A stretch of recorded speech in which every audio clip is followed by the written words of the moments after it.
ज़ैफ़र साहब, सबसे पहले मैं आपसे जानना चाहूँगा, आप हुकूमत में हैं, वज़ीर मुमलिकत हैं। इमरान खान साहब की वकला, उनकी बहनें, यहाँ तक कि सोहेल आफरीदी साहब, सब भी मुतमनी थे कि इमरान खान साहब से मुलाकात की जाए या हो जाए। वो नहीं हुई। कुछ 7-8 दफ़ा अटैम्प्ट वज़ीर आला साहब भी कर चुके हैं। आज उनकी एक हमशीरा की मुलाकात करवाई गई है।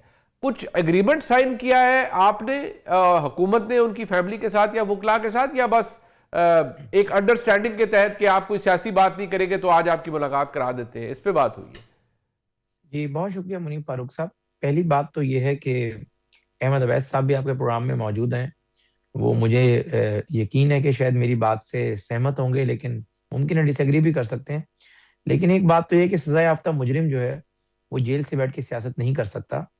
और जेल के जो मैनुअल है उसमें वाज़ेह है कि सुपरिटेंडेंट जेल जो है वो किसी भी मुजरिम या मुल्जिम, बानी तरीके इंसाफ तो मुजरिम है सजा याफ्ता, उनके कंडक्ट को देख के जो है वो तय करेगा कि उनकी कितनी मुलाकातें और किस तरह कराई जाएं। और आपको याद है कि बानी तहरीक इंसाफ मुसलसल सियासी मुलाकातें कर रहे थे और हम करवा भी रहे थे। लेकिन आपने देखा कि पिछले साल इन्हीं मुलाकातों के नतीजे में 26 नवंबर 2024 हुआ और अल्लाह ने खास करम किया, वरना तहरीक इंसाफ का तो पूरा इरादा था कि यहाँ से लाशें लेकर जाएं। अच्छा। इसी तरीके से इस मर्तबा भी उसको रिपीट कर रहे थे।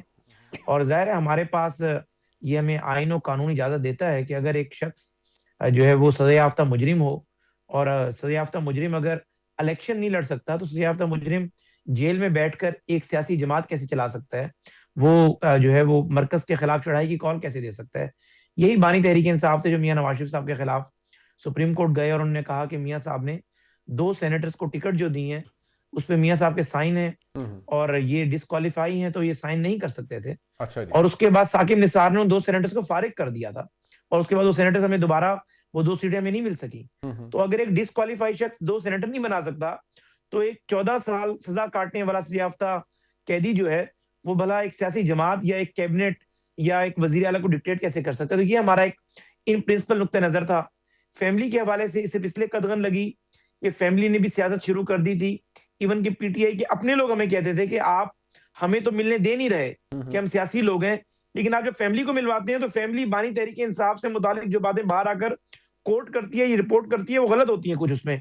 इवन के अलीमा खान साहब के साहिबा के हवाले से नहीं, खुद बानी तहरीक इंसाफ ने बट कहा कि मुझे मैंने सिर्फ ये ये बात बताया ना, नहीं की। आज आपने मुलाकात किन कंडीशंस पे करवाई है? फिर क्या आपको मैं क्या? उसी पर आ रहा हूँ, मैं क्योंकि केस बिल्ड कर रहा हूँ ना, बस जी। आखिरी 30 सेकंड अब उसी पर आ रहा हूँ।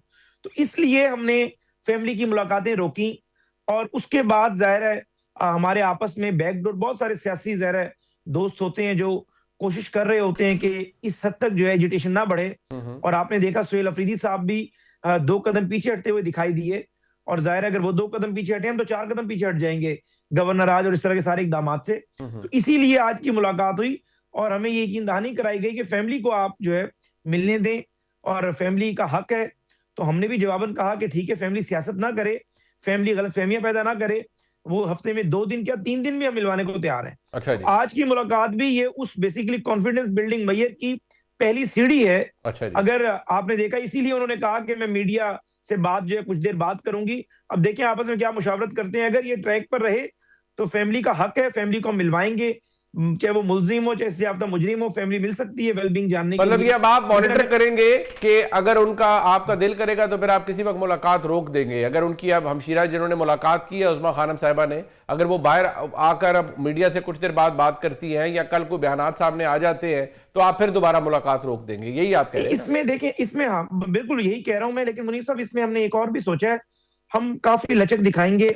अगर रूटीन की हद तक वो बात करती हैं जिससे ये जाहिर हो कि जरा उन्हें सियासत उनकी जमात ने करनी है, ये उस हद तक रहती हैं, तो कोई उसमें मुजाहका नहीं है, उसमें हम भी जो है वो दरगुजर का मुजाहरा करेंगे। लेकिन अगर ये कोई इस्लामाबाद में चढ़ाई की कॉल देती हैं या बानी तहरीक इंसाफ का पैगाम लाकर देती हैं कि ऑपरेशन की मुखालफत करें और दहशत गर्दों के खिलाफ ऑपरेशन फेडरल गवर्नमेंट अगर तय करती है और बानी तहरीक इंसाफ की तरफ से वजीर आला केपीके को हिदायत चली जाती है कि आप टीटीपी के खिलाफ होने वाले ऑपरेशन की मुखालफत करें, तो ऐसी सूरत के अंदर फिर जो है ज़ाहिर मुलाकातों का सिलसिला जो रुक गया था पिछले 1 महीने से, दोबारा रुकने का इम्कान बढ़ जाएगा। हुकूमत का आर्ग्यूमेंटली ये है मतलब वैस साहब कि इमरान खान साहब एक सजा याफ्ता कैदी है। अभी जो वजीर मुमलिकत है हमारे दोस्त दोस्त ज़ैफ़र रहमान साहब, वो भी ये कह रहे थे कि जेल से आप सियासत नहीं कर सकते और अगर आप ये करेंगे तो हम फिर मुलाकातें बंद कर देंगे और मुलाकात नहीं होने देंगे, क्योंकि फैमिली सियासी मामलात नहीं कर सकती और इंतशारी बयानात बाहर अगर आप लाएं और कहें जी कि आप इस्लामाबाद KP से वज़ीर आला आ जाए और चढ़ाई कर दें इस्लामाबाद पे, तो ये तो इंतशार है, तो हुकूमत कैसे अलाउ कर सकती है? वैसे मुलाकातें आप करें, हुकूमत नहीं रोकेगी।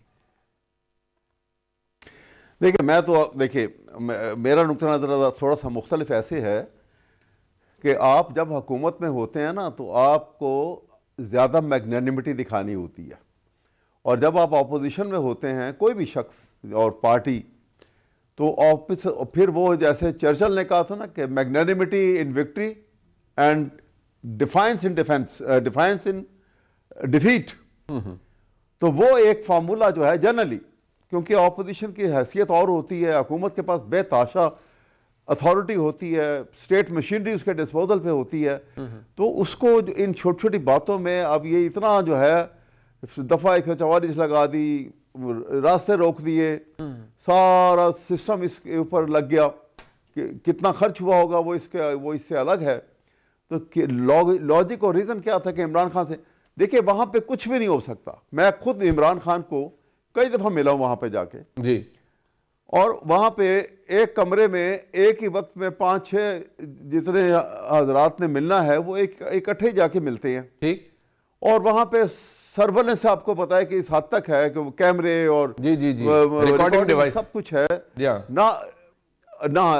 ना अंदर कोई पेंसिल ले जा सकते हैं, ना कागज का कोई एक टुकड़ा भी ले जा सकते हैं, बिल्कुल, ठीक, ताकि कोई चीज हम लिख के भी ना लेकर आए वहां पर। अच्छा, तो ऐसी सूरत में क्या वहां पे बात हो जानी, कुछ भी नहीं हो सकता। ये छोटी छोटी बातों के ऊपर आप इमरान जब ये नवाज शरीफ साहब जब जेल में थे तो आप जरा उठा के वो डिटेल उस जमाने की मंगवा लीजिए, इनके पास रिकॉर्ड तो होगा कितने लोग मिलते थे और रोजाना मिलते थे उनको आके। ये ऐसी छोटी छोटी बातों के ऊपर इतना तवज्जो देना और इतना उसके ऊपर उसको एक हाइट क्रिएट कर देना, मेरा नहीं ख्याल कि इसमें कोई ऐसी विजडम है। नहीं, but sir, but Ahmad Awais साहब एक आर्गुमेंट है सर, क्योंकि आप वकील हैं, मुझे जरा इसमें मेरी रहनुमाई भी कीजिए।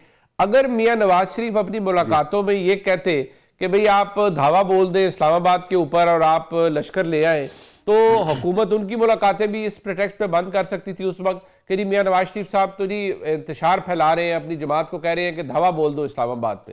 खान साहब फाइनल कॉल, लास्ट कॉल, इस टाइप की चीज़ें जब उनकी अपनी हमशीरा के जरिए, वकला के जरिए बयानात बाहर आएंगे तो हुकूमत कहती है उससे इंतशार फैलता है।